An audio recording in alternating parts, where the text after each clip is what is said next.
Tragic auto accidents, 911 emergency calls, wayward pedestrians on busy streets. These are incidents that the men and women of Norfolk Fire Rescue encounter daily.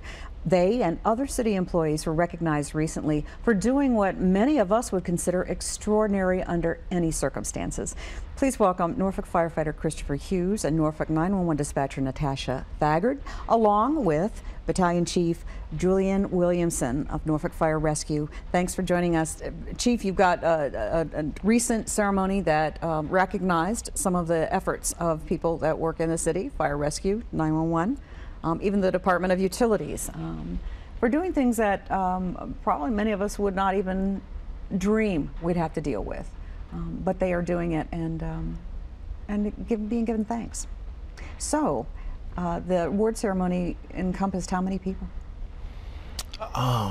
We probably had recipient-wise, I would say, over 50 people. Wow. Over the years, we've been doing an annual award ceremony. Over the past 3 years, we just formed a committee of different people from within the department.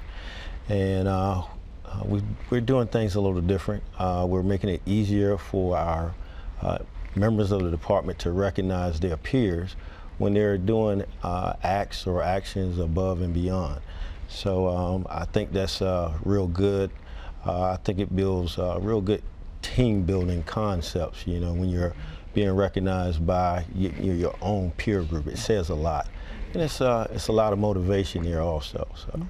Great. And so having that peer support can kind of make you feel like, all right, you know, what I did was good, and it kind of gives you the energy to continue to do what you're doing, and knowing that you're doing the right thing. And that's just wonderful. Christopher Hughes, you're a firefighter? Yes, with ma'am. Norfolk Fire Rescue. How long have you been with the department? 13 years. 13 years, okay, with Norfolk Fire Rescue. So you've seen a lot of things in those years. Yes, ma'am.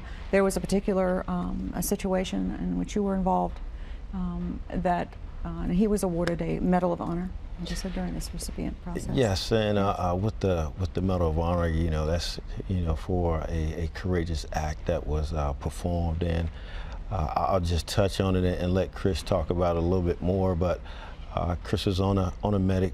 They had a motor vehicle accident, and it was pretty bad. Car was on fire, involved in the fire, and they were the first ones to arrive on the scene. So typically, you know, with a fire, you need some hose lines there, you know, something to put it out. But under the circumstances, with somebody inside the car, him and his partner, they acted to make a rescue. Mm-hmm.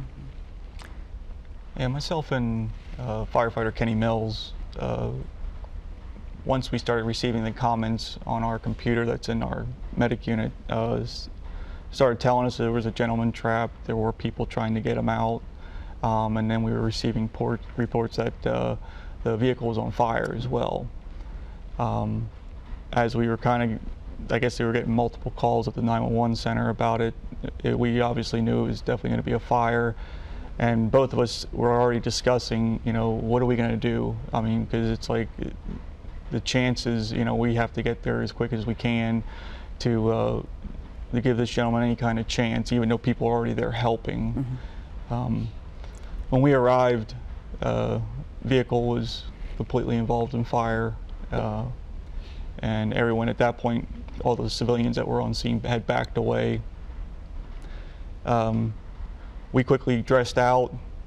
My partner, Kenny, he went right to the gentleman, started working. I quickly started assessing anybody else, you know, making sure there's no other immediate injuries that need to be taken care of, and then assisted. But within the whole episode right there only occurred probably within a few minutes before we couldn't even stay within the heat, and then probably within a minute or so the engine arrived afterwards. So unfortunately we couldn't do anything for him, but we come to find out that he was actually pinned pretty well, and it took the rescue company over an hour to cut him out after the fact. So but we never hesitated to do, to make the attempt anyhow to do what we could do for them. And in fire is just, unless you've been around it and been close to it, you really don't have any idea just how resistant people are to it. I mean, backing away, it's an instinctive thing that you want to back away from it, but you stayed as long as you could. Yes, ma'am. Yeah. Yeah. What really stands out with this to me, Jan, is that, these two individuals, they were on the ambulance working, and like he said, just assessing, the facts before the call. They knew that they were going to have to take some type of inherent risk. Mm-hmm. They knew they were going to get there first. They knew that the fire truck wasn't going to be there initially with some water, so they were pretty much risking their lives, to save a life, and that's what we do. Job well done with them. From time the bell hit to start thinking about in their mind mentally, what can we do? What steps are we going to take? That sort of thing, and that was without regard to their own safety. Even though safety factors were probably considered, processed as they were going through, but they started game planning, just as soon as the bill hit. So I thought that was, pretty unique, pretty courageous, to go, knowing that, like I said, this vehicle's on fire. We don't have any water to put it out ourselves, but we're going to try, to rescue this person to give them the best chance to survive. Yes. I guess it is good to know that we have people who are dedicated enough to really take that extra risk, and the outcome really isn't always up to us. So we just do the best we can, or even more. And so, thank you. Yes. Thank you for what you do. And you have another recipient too, a certificate of appreciation, which goes to Natasha Thagard, and she is with Norfolk 911 dispatcher. Yes, ma'am. So you're dealing with people in a crisis pretty much all the time. On a daily. Yes, so that is really a part of your job, Yes. is to talk to people and try to extract information from them so that you know what steps need to be taken next. In the situation with Ms. Thagard, you received a call, a 911 call from a family, is that correct? Yes, ma'am. Actually, on Christmas Day, right before we switched our shifts, got a call in regards to an elderly man that was choking on some food. The caller was very calm. He said he attempted the Heimlich maneuver, and the patient went unconscious and stopped breathing. So following my protocol with the emergency medical dispatch, the EMD system, guided them through the steps of doing CPR. He was relaying the information to someone else who was actually performing the procedure, and they began saying that he started vomiting, just ensured they turned him on his side.